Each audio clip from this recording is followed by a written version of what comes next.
Soybean তো অনেক রকমেরই রান্না হয়, তো দেখো আজকে আমি দই দিয়ে সয়াবিনের কষা রান্না করব। তো খেতে তো দুর্দান্ত হয়, রুটির সঙ্গে বা পরোটার সঙ্গে বা ভাতের সঙ্গে তোমরা এটাকে খেতে পারো, খুবই ভালো আর খুবই টেস্টি হয়। তো রেসিপিটা শুরু করা যাক, তোমরা শেষ পর্যন্ত দেখতে থাকো। ভালো লাগলে লাইক কমেন্ট শেয়ার করে দিও, আর ইউটিউব থেকে দেখলে একটা লাইক কমেন্ট করে দিও। তো শুরু করা যাক। এখানে দেখো আমি সয়াবিনটাকে সেদ্ধ করে নিয়েছি, তারপরে এখানে নিয়েছি টমেটো, আর নিয়েছি এখানে টক দই, আর এখানে দিয়েছি দেখো পরিমাণ মতন হলুদ, আর নিয়েছি এখানে লঙ্কার গুঁড়ো। আর যে সয়াবিনটাকে সেদ্ধ করেছিলাম সেই জলটাও আলাদা করে রেখেছি, যদি প্রয়োজন হয় তাহলে আমি ওটাকে ব্যবহার করব। এরপর কড়াইয়ের মধ্যে তেল দিয়ে তাতে তেজপাতা ফোড়নে দিয়ে এরপরে দিয়েছি আমি এখানে টমেটো।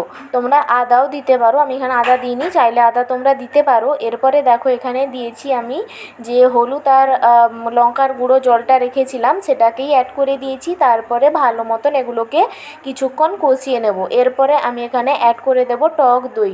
টক দইটা অ্যাড করে দেব আর ভালো মতন নাড়াতে হবে এটাকে। কিন্তু এখানে খুন্তি থেকে নাড়ানোটা একদম বন্ধ করা যাবে না, নাহলে দইগুলো ফেটে নষ্ট হয়ে যেতে পারে। তো সেই জন্য এখানে কিন্তু কিছুক্ষণ ধরে ভালো করে এটাকে একসঙ্গে মিশিয়ে নিতে হবে। আর কষানোটা এখানে খুব ভালো মতন হতে হবে। তো দেখো এভাবে ভালো মতন লো ফ্লেমে করে এখানে আমি ভালো মতন দেখো সয়াবিনটাকে কষিয়ে নিচ্ছি। আর এখানে আলাদা মতন কোনো জল ব্যবহার করিনি, যখন আমি ওই মশলার জলটা দিয়েছিলাম তাতেই আমি হাফ বাটির মতন এখানে জল অ্যাড করেছিলাম, আর কিন্তু কোনো রকম এখানে জল অ্যাড করিনি। এরপরে যখন কষাটা খুব ভালো মতন হয়ে যাবে তখন এখানে অ্যাড করে দেব এভারেস্টের যে গরম মশলা হয়, সেই গরম মশলার গুঁড়োটাকে আমি অ্যাড করে দিয়েছি সবার শেষে। তারপরে 2 থেকে 3 মিনিট ভালো মতন নাড়াচাড়া করে নিলেই তৈরি হয়ে যাবে সয়াবিনের কষা। এটি কিন্তু খেতে দুর্দান্ত স্বাদ হয়। তোমরা এইভাবে একবার বাড়িতে বানিয়ে দেখতে পারো। কেমন হয়েছে রেসিপিটা সেটা কমেন্ট করে জানিও। ভালো লাগলে লাইক কমেন্ট করো।